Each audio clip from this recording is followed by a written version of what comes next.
Grâce soit rendue à Dieu qui nous donne la victoire par notre Seigneur Jésus-Christ. 1 Corinthiens 15, 57. Quel est le sens du mot victoire? La victoire n'est pas seulement la disparition des manifestations du mal, mais la suppression de la cause profonde du péché.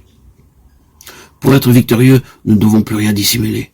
Nous n'appelons pas toujours le péché par son nom. Évidemment, nous sommes forcés de reconnaître comme étant des péchés certaines contraventions flagrantes de la loi divine ou humaine. Mais comment appelez-vous les pensées mauvaises et les sentiments coupables qui se cachent dans la profondeur de votre âme? Sont-ce vraiment des péchés? Dieu affirme que oui. Mais si tu veux que la vérité soit au fond du cœur, fais donc pénétrer la sagesse au-dedans de moi. Purifie-moi avec l'hysope et je serai pur. Lave-moi et je serai plus blanc que la neige. Oh, Dieu crée en moi un cœur pur, renouvelle en moi un esprit bien disposé. Psaume 51, 8, 9, 12. Ayant donc de telles promesses, bien-aimés, frères et sœurs en Christ, auditeurs et auditrices, purifions-nous de toute souillure de la chair et de l'esprit en achevant notre sanctification dans la crainte de Dieu. 2 Corinthiens 7, 1.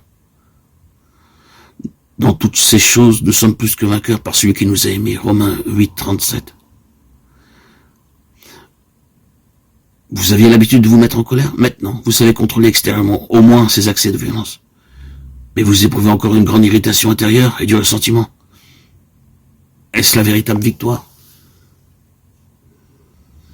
Quelqu'un vous dit une parole méchante ou injuste. Vous ne répondez rien et apparemment, restez calme. Mais au fond, vous êtes fâché et vous vous dites, j'aimerais bien pouvoir lui dire ce que je pense. Est-ce là la délivrance du péché? Une jeune fille de 16 ans vint à une de nos réunions où nous parlions de la victoire complète sur le péché. Elle vivait avec une tante d'humeur difficile qui la grondait toujours. La jeune fille rentrait souvent très tard du lycée. Et lorsque sa tante la reprenait, un peu sévèrement peut-être, elle répondait impoliment.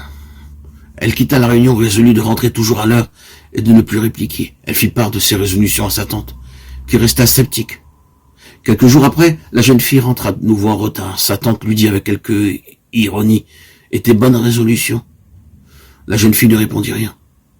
C'était une belle victoire en vérité, car quelques jours plus tard, la jeune fille m'écrivit ceci. « Maintenant je sais ce que c'est la vraie victoire, car quand ma tante m'a grondé, non seulement je n'ai pas répliqué, mais je n'avais même plus envie de le faire. »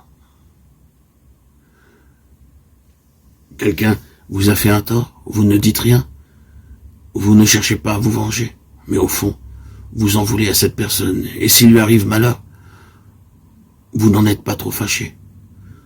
L'esprit qui vous anime est-il celui d'un vrai chrétien?